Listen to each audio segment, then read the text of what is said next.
Next stop, the Atlantic Ocean. That's right. That's right.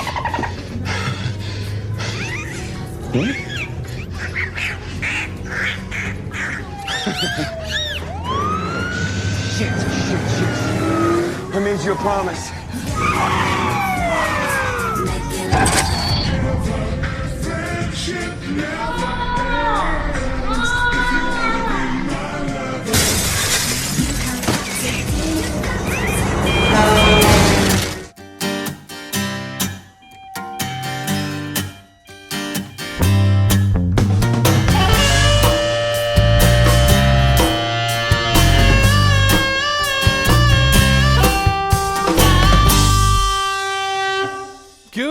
And welcome to the Joust. My name is Nagy. I'm here once again with my co-host Liam McNeil. Liam, you're wearing a slightly different hat again this week. I like the new hat, new week roll that we keep going on. But I looked over and I thought, is that a maroon hat for a maroon team? There was a look of concern, just as in Nagy's eyes, when he saw my hat wear for this week, and reasonably so. It's not a colour we like to wear in this state or in this podcast or anywhere in the world.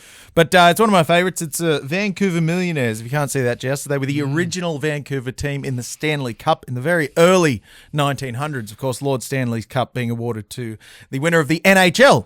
Interesting stat. How wealthy were the team to be filled with millionaires? Well, it was millionaires in the early 1900s, so they'd probably be the Elon Musks of their time. But interesting fact, Jess, you might not know this, that after Lord Stanley's Cup, the second oldest continuously played for ice hockey trophy in the world is the Australian Goodall Cup. Right. They've been playing ice hockey in Australia since about the 1890s, I believe. So it was Canada, a place filled with ice most of the time. And large parts of the time. And Australia, which has bugger all ice most of the time. And air conditioning hadn't been invented at that point, so I'm not sure how that worked. How did they get the ice here? Who could ever know? Who could ever know? They were sending ships up from Antarctica.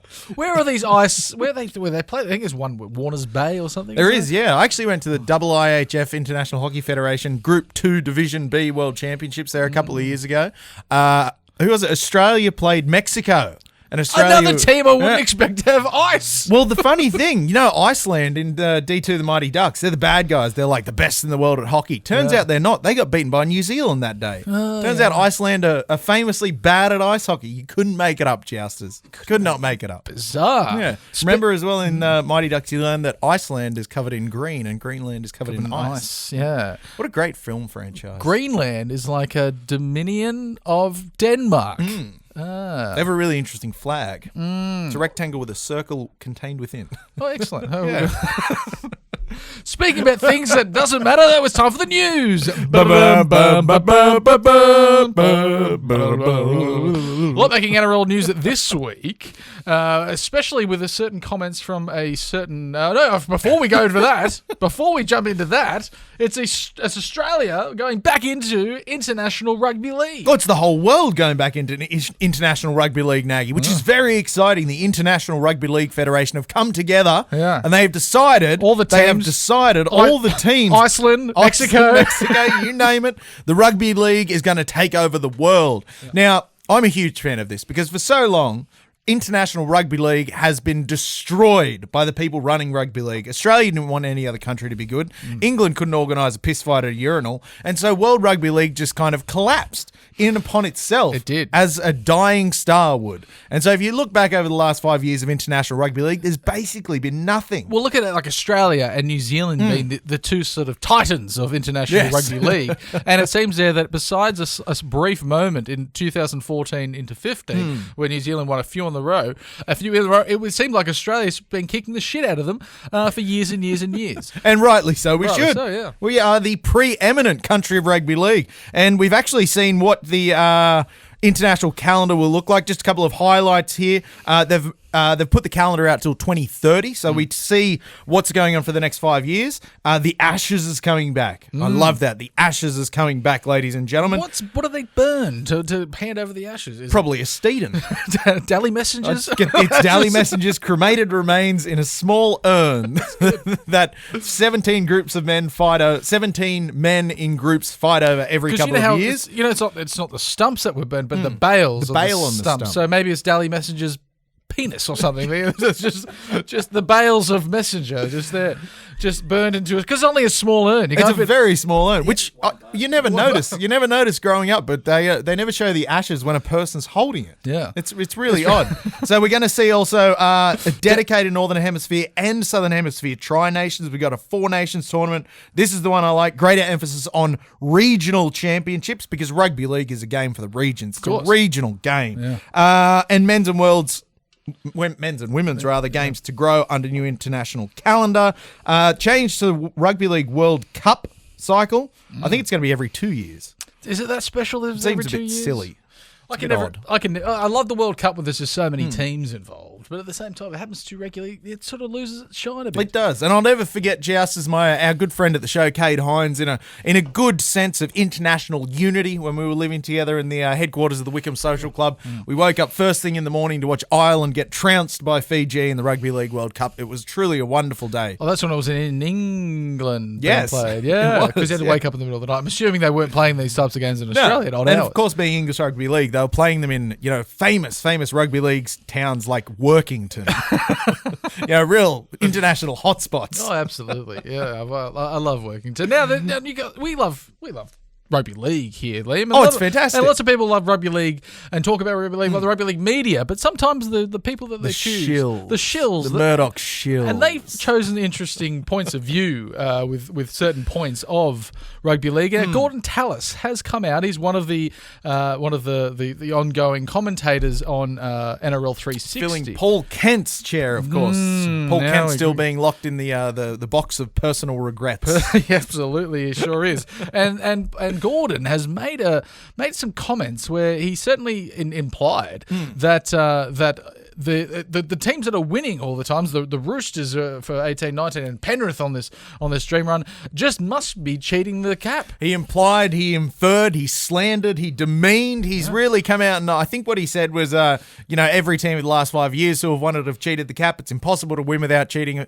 the cap. And is this maybe an admission that teams that Gordy played in that won the comp maybe were handing out brown paper bags out the back of the Rugby League Club car park? Well, it's certainly his opinion, and his opinion can only be based on experience. And I will fight for his right to have that opinion. Absolutely. I may disagree with it, but I will fight and die for his right to have that opinion. Yeah. But I think it's also a really good insight into the ongoing effects of chronic traumatic encephalopathy. Just because they're the minds of an idiot. Yeah. Well, idiocy that is informed by the fact that he spent a career getting hit in the head and hitting people in the head, often with his own head. You'd think if he was having a groundbreaking moment like that I'm saying all teams that are winning recently have cheated the cap, and you wait for the next sentence and he goes, that's just how I feel. And it's like, okay, Gordon, thanks very much. Well, it may have some legs behind it. We all remember, of course, famously, Cronulla won the grand final in 2016. Yeah. Were penalised for cheating the cap in 2015 and 2017, but conveniently 2016 they didn't.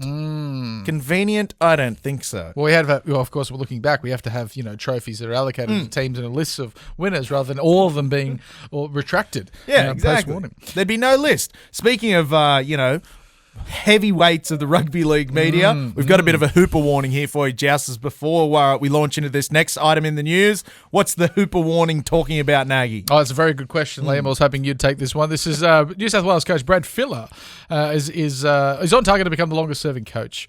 Liam, you better just read the rest of it. I've got something in my heart. Blues State of Origin history by being offered another 12 months at the helm of the state. Now, let us issue a caveat here, Jousters. It says, while Fittler's appointment is expected to be rubber stamp, expected, which is a word the rugby league media tend to use a lot. They expect a lot of things. Yeah. It comes back to, it's all about the implication. Speculation. Implication, expectation. Yeah.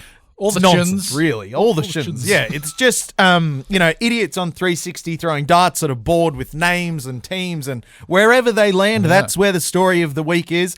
I think what we've seen from Fittler's time is that given free reign and a very Penrith-centred selection team, not good. But if they put a decent coach with him, you'll notice, of course, Ivan Cleary was in the box for Origin 3. It was one of the best performances New South Wales had in several years because they actually used the interchange effectively. If we look here at the games and teams, the years that the coaches have coached for, obviously Bellamy, 18 games. Before that, Laurie Daly was there for a very long time, and for 15 games, winning 6 and losing 9. Look at the great Ron Willie's record there, 71.4% win. But Willie hasn't got that many wins. Between Phil Gould and end of 04, it just seems like there's been a host of coaches that just haven't really lived up to it, and it's been. There was also a host of pledges who haven't really lived up to it through that time as well. That's very true. It seems like a very, very hard appointment to hold on to. So, if Freddie can do it for one more year, and probably the best way to look at it is each year and probably review it. I think potentially that they might say, Freddie, another year, win, lose or draw. They might say, Craig Bellamy, you're not because he's coaching on with the Melbourne Storm, and of course the famous policy of not picking club coaches. Yeah. Maybe Brad Fittler might have to fall on his sword after another year when they say, yes, Craig, welcome back. Welcome back. Well, and in other breaking Origin coaching news, Nagy, what did Bill Slater say to the QRL this week? He said, hey, I want to keep coaching, boys. I had a great 2 years. I want to keep it going. Put me in. Put me in, coach. Put me in, coach. To myself. He looked in the mirror and said, put me in. Yeah. But even more breaking news came out the day after when Billy Slater said that he might not coach due to family reasons. Speculation again. Speculation and expectations again. Inferring things.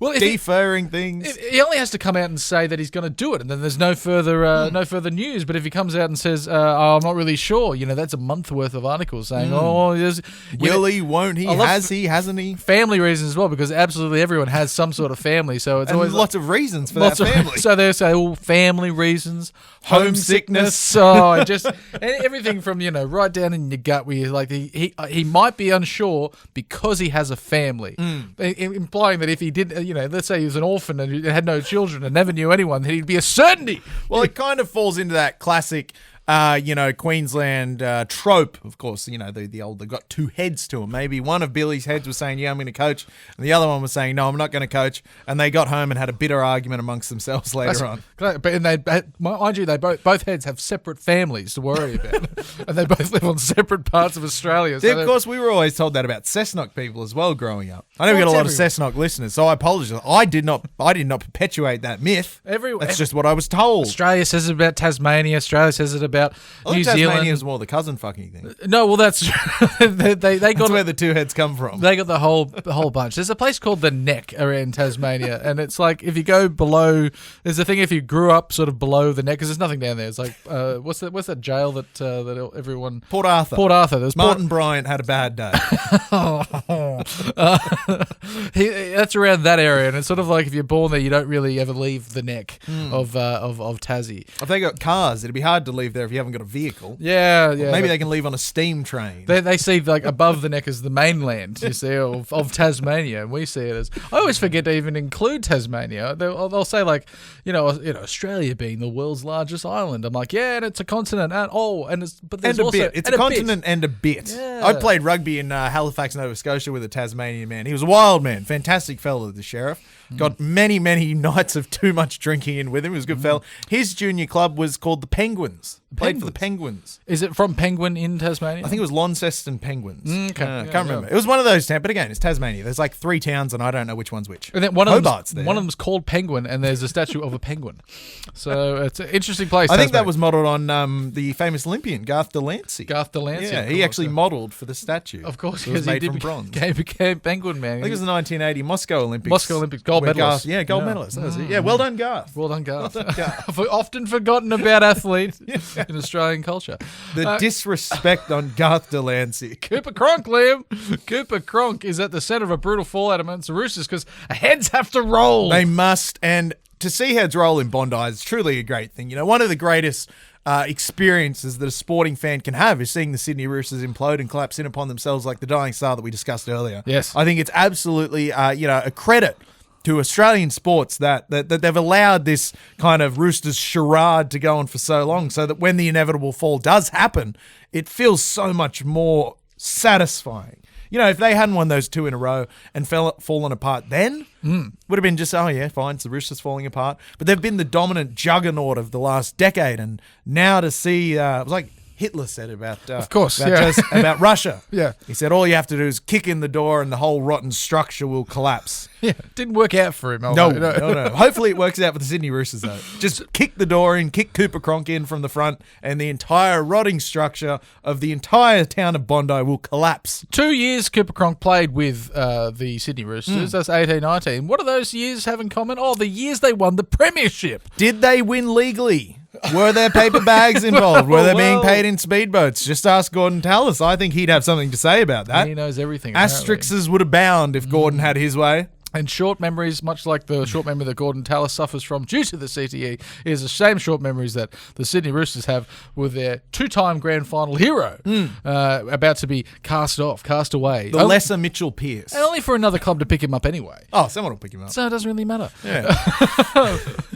Speaking of these premierships that have been taken away and given back and cheating and all that. And speaking of seeing other clubs that you like to see collapse around them. The Melbourne Storm. Yeah. Bugger them. Sugar Shane, you go to hell with your terrible team. They're out there and they're celebrating the very trophies that were removed. Yeah, it was actually 2 weeks ago. We missed this one in the news, but we thought we'd bring it up for humour reasons. It was their 25-year anniversary, and so they celebrated all the premierships, quote unquote, that they have won, and they included the 2007 and 2009 premierships, which were unceremoniously stripped from them. Can we see that this is them celebrating it? Does anyone tell them that they're holding the trophy the incorrect way? They're holding it backwards. Does anyone? I've always looked at the trophy and thought, well, the front has the men on it, the boys, the fellas. The Arthur Proven, Norm Proven, and Arthur Summons. Yeah, the Summons, the gladiators. The two men. Even though, there he is. He's just chortling into his own jacket there. He looks like he's posing for a photo. Also, is that man holding it on the right there a Hemsworth? Huh? He looks like a Hemsworth, the man holding the trophy on the right. Which one? The man holding the trophy on the right. Yeah, he looks like a Hemsworth, don't you think? Potentially, I'm not really sure. He's much more handsome than he was in his playing days. Now, we, as you Jousters would know, those who have listened to the show for a long while and used to watch the round table, we have actually held the Proven Summons trophy. Once. And what you don't get to see at these guys is just how strong they are. That thing's heavy. Yeah, very heavy. It's cast from the same bronze that they made the penguin statue from. It's penguin bronze, famously. From Tasmania. You've got great companies, penguin bronze, koala glass. We'll fix it fast. So, yeah, I think there was a lot of very angry people that were upset that the Storm celebrated that, and so you should be. Write to your local member of parliament, and they'll have that retraction retracted. Yeah, the stripped premierships will be stripped from them. Did they have to hand the trophy back? That's the question. The physical. Well, apparently not, because it looks like they're holding it there. Yeah. Maybe they should just take it off him. Moving on, Liam, we have a lot to discuss with our very own Newcastle Knights. Not talking about cheaters and Caps and Gordon Tallis. We've got to talk about the fact that the Knights have won 5 in a row, Liam. A good, honest rugby league team, not known for cheating, would never cheat. Gaining steam going into this finals campaign. Now we're inside the top 8. Isn't it a wonderful sentence? Look the around. Newcastle Knights are inside the top 8. 6th, in fact. This sort of feels like to be inside the 8. It's incredible. Everything's clear, the sun's shining, it's rainbows and lollipops. And what a way to get into the 8 than with a real brave, gutsy, grinding win, because I think that's the way you'd sum this up. A brave win. Yeah. It was also a win that, looked a bit shaky at times. It was an unsure win. Yeah, we got the up there. Well, Jermaine Asako scoring the 3 tries in 8 minutes. 8 minutes, 3 tries. He certainly. While Lachlan Fitzgibbon was dumped from the game. Yeah, he was stripped of the game, just like those trophies were stripped from Melbourne. He was stripped from the game. That was tenuous. Sorry, guys. And he also didn't have any suspension this week, so it was just nice. So it was a bit lighter on the hip pocket, but that's okay. That's fixable. It was certainly fixable in front of a huge Perth crowd there, 42,000 people. And what a beautiful stadium, and what a beautiful day for rugby league. Just a good celebration of rugby league in an outpost. Is that outpost? Is that the Wacker Opus Stadium? No. Oh. Is it? No, I don't think it is. No, the WACA cricket ground would never look like a spaceship, which Optus Stadium does. Yes, of course. Well, if you've got to build spaceship. If you've got to build a stadium these days, you have to make it look extraterrestrial. Like they did that at Lord's. Don't do it at Lord's. That's the home of cricket. Yeah. That is, one of the most storied grounds in the world, and they built a friggin' spaceship for the members' box. Yeah, it does. That case, I will not stand for a spaceship at a sporting ground. Who was the standout for the win, Liam? Oh, we got to go with Kalen Ponga. Now, We talked the other day about the Melbourne Storm win not being the Ponga show, the Pong Dog show, which was good. Yeah. Finally Knight's win where he wasn't the focal point, where he wasn't the best player on the field. But he's back to his best player on the field status. He was remarkable, Nagy. He was absolutely remarkable. Let's look at numbers. A try, 5 from 5 conversions. My God, I'm really glad that we weren't able to fire Tukes. I'm really glad that he took that industrial action against us. 179 metres, 2 line break assists, 2 try assists. He was everywhere doing everything. I've got his stats up here for the year. Our very own Caleb. Yes, it's on cool. Zero tackle. Isn't technology amazing? Yeah. 15 games this year, which is not many compared to the rest of the comp. 7 tries, 13 line breaks, 22 line break assists, and 16 try assists. Can you believe it? He's playing out of his skin. What a handsome stat line that is. For a handsome man. Of course, remember the first couple of games, he was terrible at 5'8". Well, of course, he was... He was terrible at 5'8", despite being a known 5'8". That's it, his natural position where he has plied his trade for so long. And then he was ripped out of it and thrown into fullback, a position he has was new to him. It was like a whole new world. It's like a brand new glove. Like a brand new glove. He wore it, did the reverse lock. Again, groundbreaking coaching from Adam O'Brien. Well I think done, AB. That might actually be why Phil Gardner re-signed him. Because of that. He looked at it, he said, "You've pulled the reverse lock here. This is truly futuristic coaching." So you get another couple of years. Another hats off for this week is the Frizz, Tyson Frizzell. Another incredible game from him, obviously running on much, much younger legs. We don't know who he's stolen them off, but it seems to be working for him. 12-1 to 131 metres, 57 post-contact. He was certainly running those edge plays, and giving everyone nightmares, including the likes of, Hamaso, Fido. Hamaso, Tabuai, Fido. Fido, all those syllables. And, early on, it was when he was moved from fullback to centre, because the Hammer was meant to play fullback, and then he was put in the centres. And the way that he's taking games away from teams, and scoring these amazing tries is because he's only having to make 2 tackles a game. So what they send him heaps of traffic down there, and they said, "You have to tackle everyone now." And he had to make 11 tackles, and he was so tired the first half, he didn't see him again. They turned him into the Newcastle inner city bypass. But I think the greatest thing about Tyson Frizzell, he's answered that question that Cher asked. If you could turn back time, if you could find a way and take back those things that I somethinged, and that's what Frizzell's done. He's taken back all the things that he somethinged from the past and put them into his present self. Absolutely. He's shared all of us, hasn't he? It was Cher, wasn't it? Yeah. That took me like 5 minutes to think of. Oh, no. Well, I didn't actually hear a word you were saying for the last 5 minutes because I was just trying to remember who sang that. The hat's back on this week. It's pretty easy. Greg the Bus. Yeah. Greg the Bus. Now, you'll recall Joust, as he was infamously left off the bus several months ago. Yeah. And I think it's safe to say that he would be left off the bus again this week, having to walk home from Perth, hopefully with no shoes, to teach him a lesson. He certainly clocked off there for those 8 minutes with Jermaine Asako, because Jermaine Asako managed to make him look silly 3 different ways. Yeah, in many ways. He made him trip over. Yep. He made him just stand there and look at a ball while he jumped over his noggin. Yeah. And the third way. The third one, when he just clearly went for the wrong player and then allowed them to run through him. They made him look a fool. A fool. And if you look at his stat line, he only had 3 errors, but there was more errors. There was so much more because he was just nowhere to be found. Yeah, you can't miss the tackle if you're nowhere near it. That old saying. That's what my granddad used to say. It was an interesting game from Greg the Bus, because it seemed like the Dolphins had cracked the code. They simply said, "Give the ball to Jermaine Asako in 12 different ways, and we'll score 12 different tries." Because Greg's just lost all confidence. But thankfully, he managed to survive right up until halftime. See, now if Jermaine Asako had the hair that Tom Hanks had in Da Vinci Code, when he cracked the code, I think the Dolphins would have won. Of course. With that beautiful, beautiful head of hair. I haven't seen the film. Was the hair relevant to him cracking the code? No, it's just the kind of haircut you've never seen Tom Hanks with before or since. It was very interesting. It's very, very interesting haircut. Just check out the Da Vinci Code. Great movie. No, not a great movie. It's a movie. It's a film. It's a film. It is indeed a film. Of all the films ever made, it's one of them. It is certainly definitely one of them. A movie. It was interesting to see the stats of the game as well, because it was. We actually read that we probably shouldn't have won the game. Yeah, we were sort of we had more time with the ball. Actually, I can't tell which team's which. We're the blue, aren't we? I think we're the blue. Yeah. We ran less meters. No, we're blue and red. Those are both us. Yeah, yeah. We had more line breaks. with less of the ball, and we had less time in possession, and all of the bits. But I think it harkens back to what we were discussing earlier. It was a gritty win. The Knights of the past, even comparing it to the last Dolphins game several decades ago, it feels like, because we've won so many games since then that it feels like an eternity ago. Yeah. What happened in that game? Oh, yeah, the Knights clocked off and lost by heaps. Yeah. This Knights team didn't clock off. Which was amazing. It was great to see. Full 80 minutes. They get paid by the minute. And they said if you're not playing the full 80, you don't get all your cash. So it's very simple. Which was the mistake that the Knights made in the past. They said you just play 50 minutes, 60 minutes. You'll get your whole cash. You'll get your whole bonus. They just walked off the field. They were cheating the salary cap by only paying them for, 2/3 of the game and still paying them full. They found him in the members bar. They said, come on, boys. We've still got 17 minutes to play. I think we got a photo of Tom Hanks and his luscious locks. Yeah. It doesn't suit him, does it? No. No. That's why I brought it up, because it's so out of place. I thought you were going to... we'll see if we can get that up for you, Justice.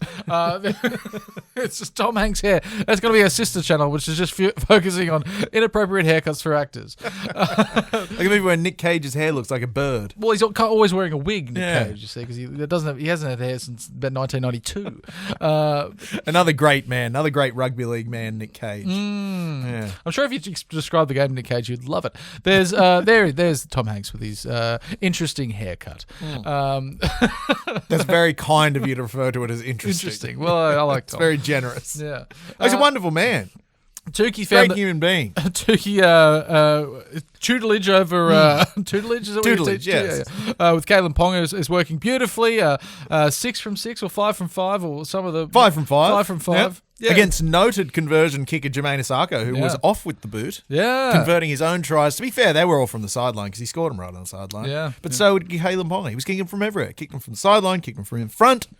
Probably somewhere else on the field. I don't remember where the Knights scored every try. Can't be expected to do that. I'm no rugby league podcast host. Speaking of rugby league podcast hosts, we must talk about pastry and meat and gravy mixed together for your pie of the week, try of the week. Liam, what was it this week? Now, Jousters, those that listen to the show every week would be recalled at my disappointment last week when I arrived at Mr. Brisket's Smokehouse in Cardiff and they'd sold out of pies. I had a sausage roll. The sausage roll was wonderful, don't get me wrong. It was very, very nice. But this week, I got there at 12:30 because the fella last week, he said, try and get in before 1. Yeah. And I got myself a smoked brisket pie.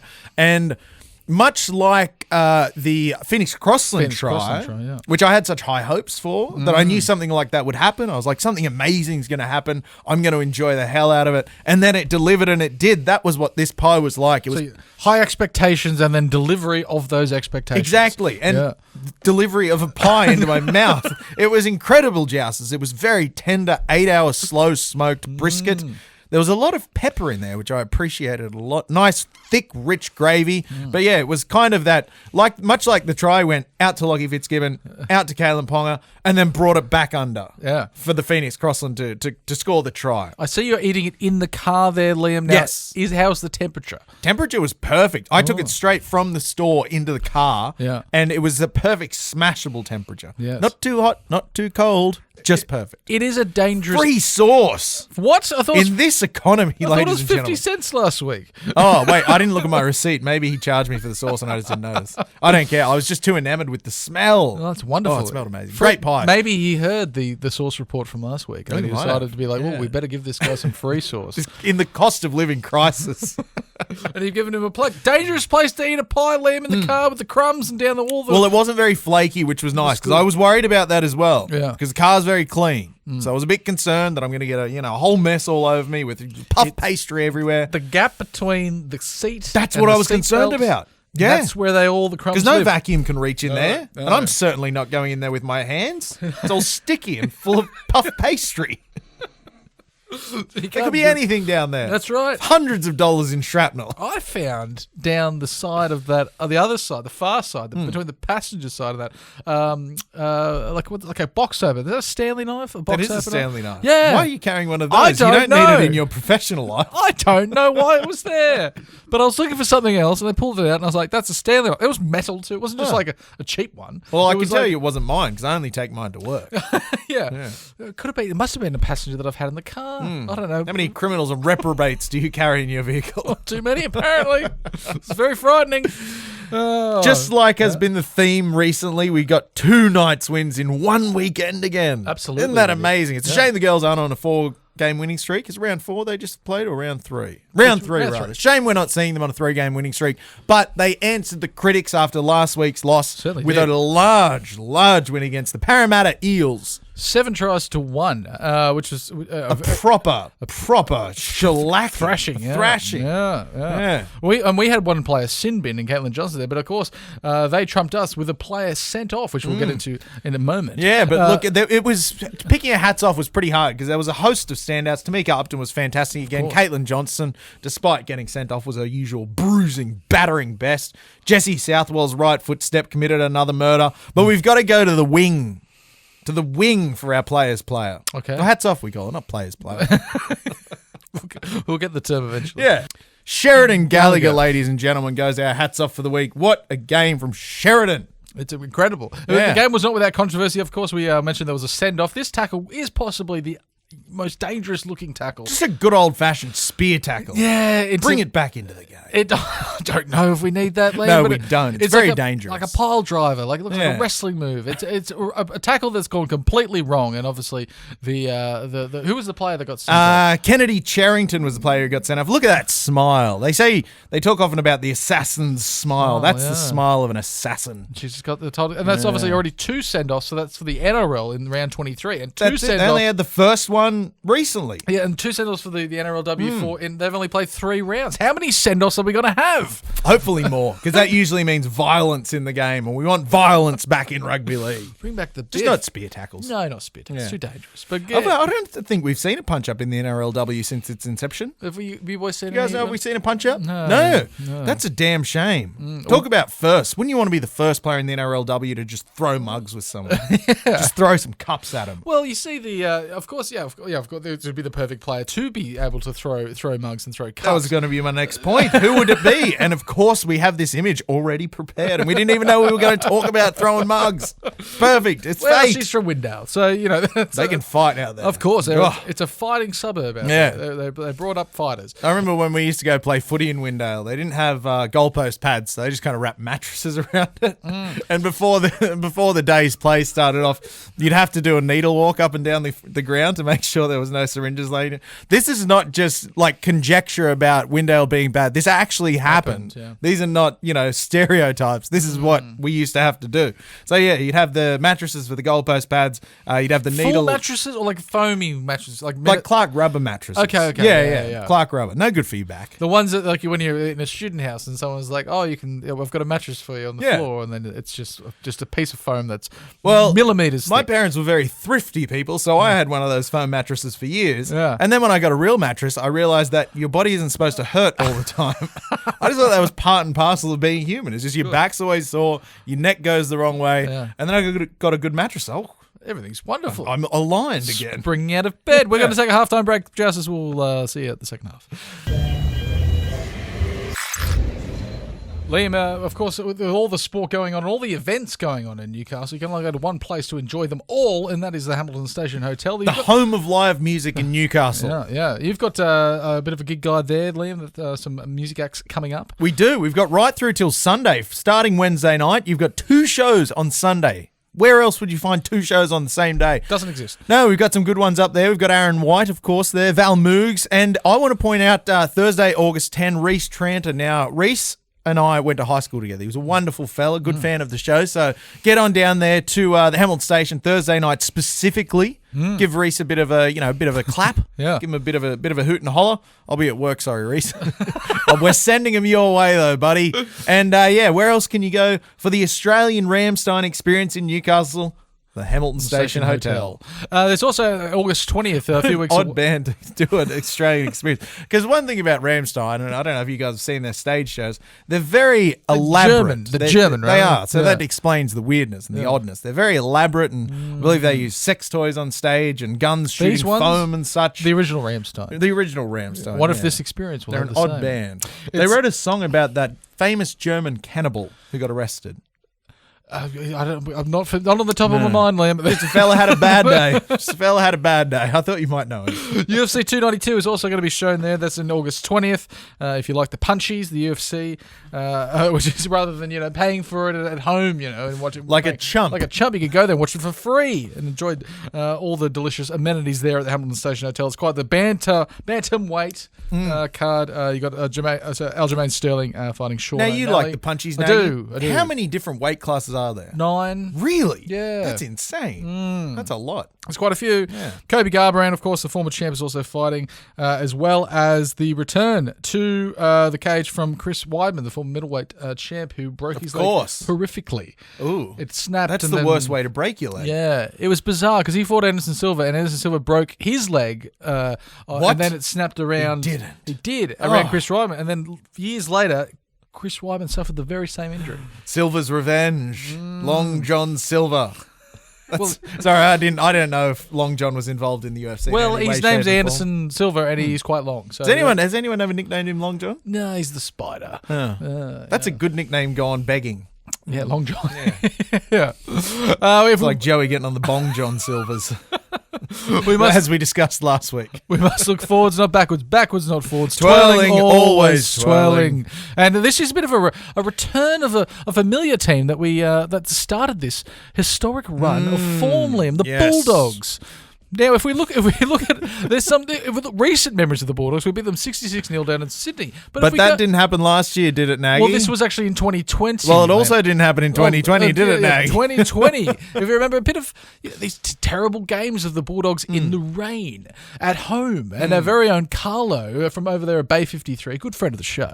Wonderful program too, Joust. If you haven't checked out Bay 53, give him a listen on the Sports Best Friends Network. And he's there looking like the most dejected man in the entire world. Now, there's a German word we discussed a couple of episodes ago, Joust, is called Schadenfreude. And of course, Schadenfreude is the experience of feeling pleasure in someone else's pain. Now, I'm sure there is a German word for it, but I'd love to know what it is for feeling pain at someone else's pain. To see Carlo hurting and pining like that, it hurts me. You might not find I pine also. You might not find it in the German language. Atrocities. But if we look at the incredible run of form, 5 in a row, Liam. 5 in a row. I've said that so many times. Count them, Joust. 1, 2, 3, 4, 5. Yeah, that's how many fingers you have in your hand. Yeah. We'll have to employ a new hand if we win this week. A second hand. We won't get too far ahead of ourselves. But if we look at those, the incredible form run, we're sitting there comfortable in the eight, at number 7th. Apologies, Joust, as I previously referred to us as 6th position. I got my hopes up, and now I have had my hopes dashed upon the rocks of disappointment. We were there momentarily. Yeah. But of course, beating the likes of the Bulldogs, sorry, I forgot. Can you put it back up? You have to go back one slide. There we go. The Bulldogs, the Storm, the Tigers, the Raiders, and the Dolphins. Soon to be, hopefully, the Bulldogs again. Hopefully not capping off this incredible run of form, but continuing on this incredible run of form. In the same vein as we have done the last 5 veins. Now we have to beware of the dog, Liam. It's this team, even though they sit quite low in the ladder, they're coming off a win and then the bye, well rested sort of fellas, as well as since we played them last, they got Toby Sexton, the man with a very interesting name, Sexton. It's fun to say. Isn't it fun to discuss where names come from? Like who looked at someone and said, "I bet you have sex a ton." Yeah, that's what I'm going to call you, buddy. Sexton. It's what a disgusting way to think of someone. There's nothing more than a person who has intercourse a bunch. Villalami Kikau is also back for the Dogs. Yeah, he is actually a big one. Man. Luke Thompson's back. Is he back? Well, He's in there. Is he in there? If he has or has not been there before, I don't know. I don't think he's played it this season. I think he got injured in the trials. Yes. But of course, the likes of Reid Marnie, obviously in the grand final last year with Parramatta.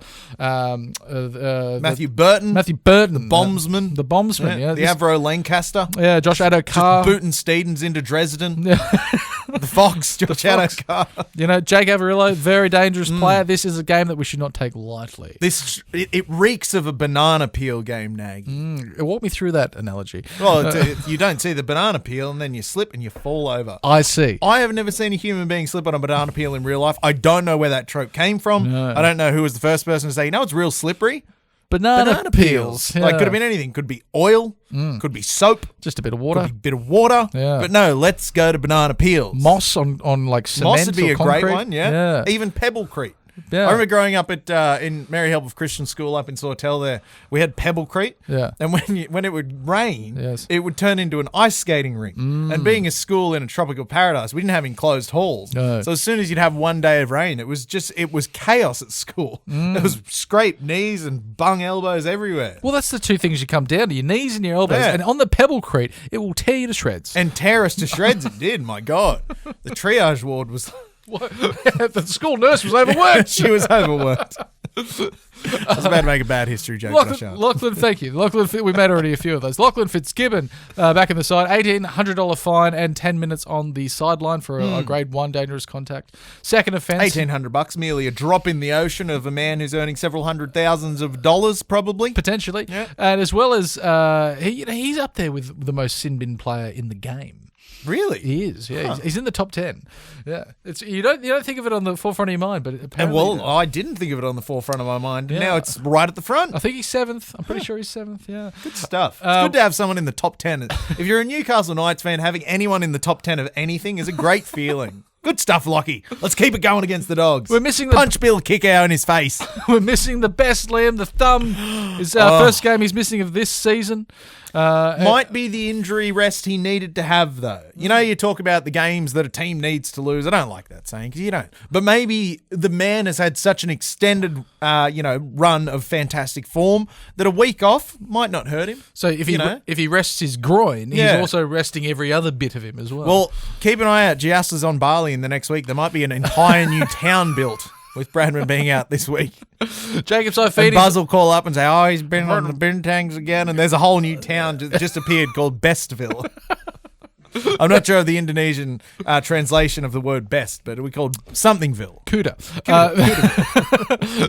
Of course, we've got Jacob Saifidi as well under a bit of an injury cloud, but his brother has been named in the 22 jersey. Oh, sweet. Yeah, that's so nice. We could we have I didn't read. A like-for-like swap of because they're twins. the same person. Yeah, genetically very they're similar. the same person. Yeah, Luke Thompson, you're right, is back in there, Liam. They're at 15. Big man. Oh, Jake Everell is at fullback. Again, I really should have read the team list before I came. That's a worry because that's his best position. He's a bit wasted in the centres, I think. And so to have him at fullback, he's one to watch because he's quick. He's slippery. Great finisher. Great finisher. Like a banana peel. Just like a banana peel. Oh, we're learning so much this week, Justice. Yeah, like Pebble Creeked. Yeah. Crete. But where do the Knights win this game, Nagy? I think it's through the middle. The Dogs have had a bit of a soft underbelly this year. They haven't really stood up and aggressively aggressed against anyone. I think it's up here. It's when we beat them in the mind. The middle of your head. In the middle of my head. In the mind of the Bulldog. You see, if we get a bit of a lead on them, they might have flashbacks and triggered from the time 66-0 rattling around. We can't let it happen again. They go into a panic. Yeah. It's an absolute panic. And it's easy to make a dog panic. You just hold the ball in this hand and then pretend to throw. Oh, yeah. So that's all you got to do. Hold the steed in one hand, boys, and then go, whoop. They'll all go that way. That's how you do it. Dummies all around. So possibly a dangerous game, but hopefully we can get in the mind of the Bulldog. Of course, the women is coming up against the Titans. Undefeated Titans? Yeah, 3-0. Yeah. Which is not a sentence you'd often say about the Titans, that they are undefeated at something. Yeah. They're not great. Apparently they are. Yeah. There's a lady playing for the Titans that's quite old. Does anyone know who it is? I can't think of her name off the top of my mind. Methuselah. But yeah. No, Methuselah was a fella. I can't work it out. There's someone in the playing in the starting lineup for the Titans. If you know, you're probably saying it to me right now, but I can't hear you. And I think she's in her 40s. Oh. Yeah, interesting. See, this is why you listen to the show, Joust, is for well-researched, thoroughly, looked into facts. Yeah, I heard something somewhere, and so I'm repeating it on a platform. That's all it is. That's all having a podcast is, really. Basically. You hear things, you kind of rework the words, and then you spit them out. Be it true, be it false, no one knows and no one cares. Yeah. Because we said it. We're trying to look now using technology. Live. We're doing it live, everyone. Yeah. All you have to type in is old lady Titan. Steph Hancock. 41. Steph Hancock, 41 years old. Yeah. What a remarkable athlete. She's a bit of a... she's a pioneer of the women's game up there. Billy Moore was saying that he when he was doing something with the women's game up in Queensland, she was involved, and that was 20 years ago. She's the Cliff Lions of women's rugby league. Yes, yeah. I think Cliff Lions was still running around up until about 2 years in a local competition. Yeah, they couldn't stop him. Still probably smoking a pack a day as well. Winnie Reds, yeah. What a man Cliff Lyons was. Defied science. That's probably the secret to his longevity. Winnie Reds. It's Winnie Blues that get you.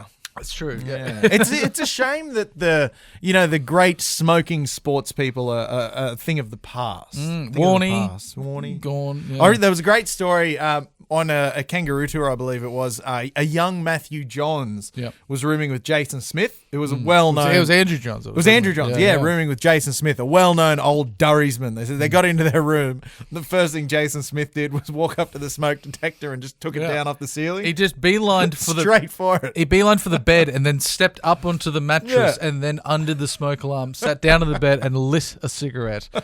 On a professional athlete, the most premier of all the athletes in the game. Yeah. You know, the Australian... He was one of the best at the time as well, and he had a long and storied career. Yeah, came back to Canberra at the age of 34, I believe. And amazing. Still playing. Amazing. What a man. Yeah, what a man. Incredible. Bring back the Durries. I think he got in trouble for drug running at some stage. He was selling cocaine, I think. Might have been him and Matt Sears. Yeah. Or maybe unrelated. All of those people. There's so many drug charges in rugby league, it's hard to keep up. Ashley Harrison.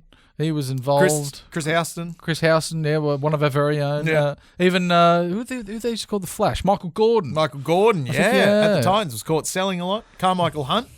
Oh, he might have been at the Wallabies. I think he was taking cocaine, Still, that's... He's caught with cocaine. Involved. In the cocaine It's cocaine network. adjacent crime. if you're just using it, you're adjacent to the crime. Yeah. Anyway, NRLW, hopefully you're not selling any cocaine because you will be caught and you will be prosecuted to the full extent of the law. Likewise, the NRL men's team. I think we've got Danny Wicks. Of course. Did 2 years in jail, didn't he? He did do jail time and came back and played for Parramatta. And then the South Grafton Ghosts. Yeah, because coached him up there. They offered him another contract, and I think he said no because he didn't want to do a pre-season. Said I can't do it. We've got a question from the Sack from someone. If we could, Sack Lachlan. Sack Lachlan, avid contributor to the show. Thank you for reaching out to us, Zach, in our time of need for good content. What have we got, Zach Lachlan? Hello lads, hope you're doing well. Just a quick one.